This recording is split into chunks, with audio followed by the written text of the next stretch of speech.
Hey guys, it's Jordan Hetrick, and I have an exciting video for you today.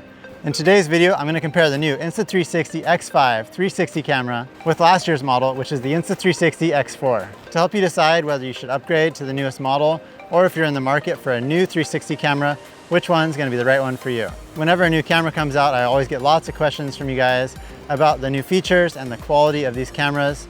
So in today's video, I want to show you some beautiful comparisons of the footage I've recorded with these two cameras side by side so you can really see the difference. And I'm also going to talk about all of the new modes and features of the X5 to see if those are really going to matter to you and make a difference in your filming. Also, I'll be coming out with lots more videos about the X5, so if you're not already subscribed to my channel, be sure to hit that subscribe button and turn on notifications so you can stay tuned when those come out. But right now, let's check out the comparison of the X4 and the X5. First, let's take a look at the cameras side by side so you can see the physical differences between the actual camera bodies. So you'll see that the X5 and the X4 are about exactly the same size. They're about the same height, basically the same thickness. I'd say the X5 is just a slightly thicker, and they have the same screen size on the back of the camera. Both of these cameras are 360 cameras, so they both have two lenses, one on each side of the camera. These lenses are definitely fragile, and an improvement that they made on the X5 is a new replaceable lens. So this is a really exciting feature on the X5. If you damage the lenses on the X4, you had to replace the camera. However, on the X5, they have a lens replacement kit. So you can just unscrew this lens and screw on a new lens and replace that lens, whether it gets scratched, cracked, or broken. You can use removable lens guards on the X4 or the X5. However, these lens guards can tend to interfere with your image quality by creating more light refraction and stuff. So if you want to check out a video of how that affects your videos, I've got one here. But the great thing about the X5 is if you damage those lenses, it's super easy to replace them instead of replacing the whole camera. The X5 lens is also tougher just to start with. It's got 100% tougher durability. If you drop it, it's less likely to break. However, if you do break it, like I said, you can just replace that lens. Both cameras are waterproof without an external case. However, your footage won't be clear underwater if you don't use the invisible dive housing. The X5 does go a little bit deeper. However, with either of these cameras, you're going to want to use that invisible dive case when you're filming underwater. Both cameras have the same 1/4 inch /20 thread for mounting your camera onto an invisible selfie stick. If you are considering upgrading from the X4 to the X5, some of the accessories from the X4 are not compatible with the X5 because there's a slight difference in size, such as that dive case for the X4. So if you decide to upgrade, you will need to get a new dive case for the X5, which looks identical, but it's just slightly different size. Next, I want to show you guys some comparisons between the different modes on the camera and how the footage looks, because that's really the most important thing. Because I do write books about these cameras, I have to learn about every single feature on them, so I really know the ins and outs of both of them, and that's why I'm going to pick out the most important ones to show you guys the differences between these two cameras. If you're just starting out and a lot of these settings look confusing, don't worry, I have a book for both of these cameras that really is a full-on guide that shows you everything you need to know about using the X4 or the X5. So you can check out the link for that in the video description below. But right now I want to go ahead and show you all the different settings available and show you how that footage compares between these two cameras, because there really is a big difference. In all of these side-by-side footage comparisons, I'll be sure to put the footage from the X5 on the left side of the screen and the footage from the X4 on the right side of the screen, just to make it really clear for you guys. Also, as you look through these side-by-side video comparisons, I want you to look out for something specifically, and that is the dynamic range. The dynamic range is the amount of highlights and shadows that are kind of balanced out as that video is filmed. And I just want you to notice the balanced image quality in the X5 and just see if you like that look or not. However, there's a much higher dynamic range on the X5, and you'll see as we go through these comparisons. But now, before you look at these comparisons side by side, you're going to notice a huge difference in the video quality from the X5 to the X4. And I think now is a great time to mention that the X5 has a new larger sensor. So it's 144% larger. It's a 1/1.28 inch sensor compared to a 1/2 inch sensor on the X4. And even though that sounds like a smaller sensor, it's actually a much larger sensor, and that's going to give you better image quality on the X5. The X5 also has 3 internal processing chips compared to 1 on the X4, which is just going to make the camera perform much quicker, and it's also going to give it the ability to process those images in the camera like I show you when we talk about the low light videos in pure video mode. So that larger sensor and those extra processing chips really does make a large difference in the image quality. First, I want to compare the 360 modes on the X4 or the X5, because this is probably the main reason that you're looking to buy a 360 camera or looking to upgrade. When you record using the 360 modes, it records out of both lenses and records a full sphere, allowing you to create some really cool editing effects and just some overall fun things to do. In 360 modes, the X4 and the X5 essentially have the same modes, except they've added two really useful new modes on the X5, which are pure video mode for low light scenes, and also InstaFrame, which I'll show you guys in a minute. In the 360 modes, both cameras have very similar resolution and frame rates. Both cameras can record in up to 8K at 30 frames per second. The 8K resolution is the largest resolution available on these cameras, and this higher resolution is going to give you more options when you go to pull out a traditional flat video out of your shots. It's just going to give you more of a range of what you can get away with and still look good.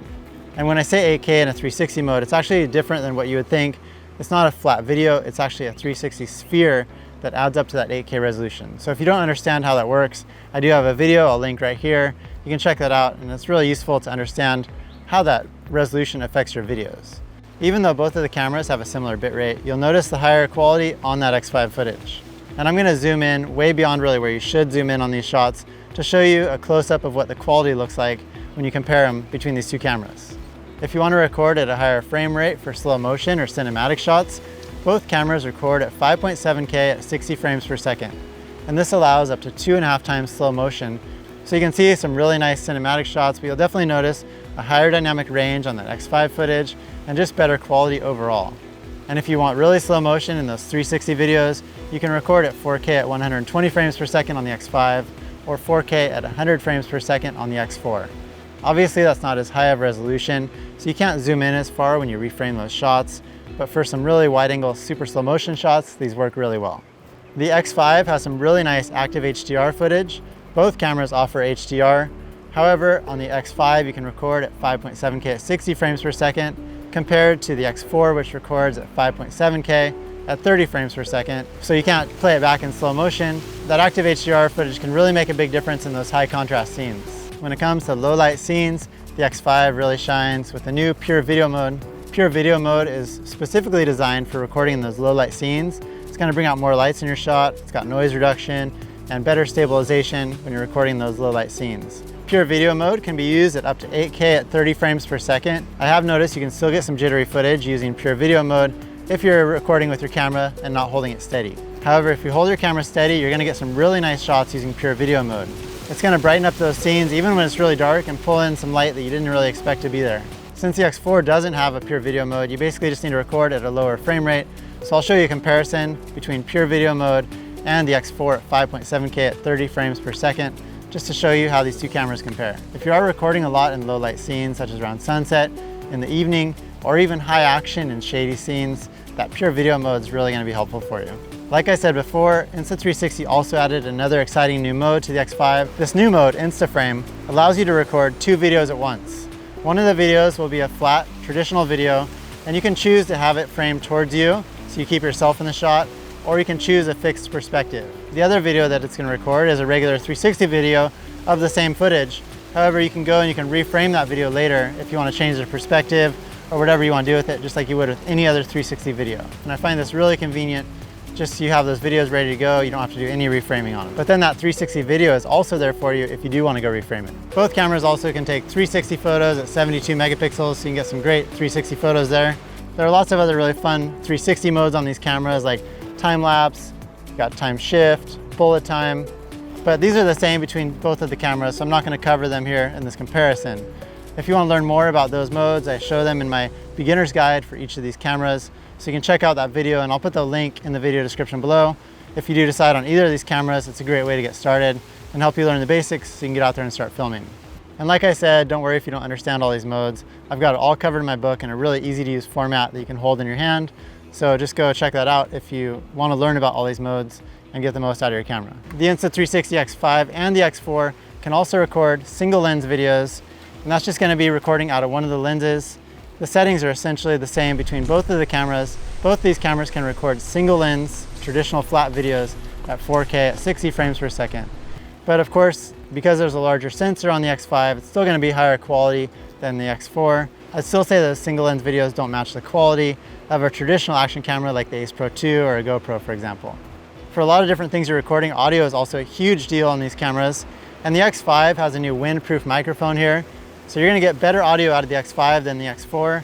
Both of them have really good audio and they are compatible with external microphones. However, on the X5, there's a new voice priority mode. if you are recording audio and it's really important for a vlog, for example, you can use that voice priority mode on the X5, and that is going to give you enhanced voice audio. I'll show you guys a comparison right now. This is the audio using the voice priority setting on the X5. There's no wind, so it should get some nice clear audio. And this is the audio using the X4 with the auto wind noise reduction because it doesn't have a voice priority setting. So you should also get some nice clear audio. There's not much wind to reduce. So it should be nice and clear. We can check out the difference. There's a nice little wildflower on the side of the road. Let's check it out.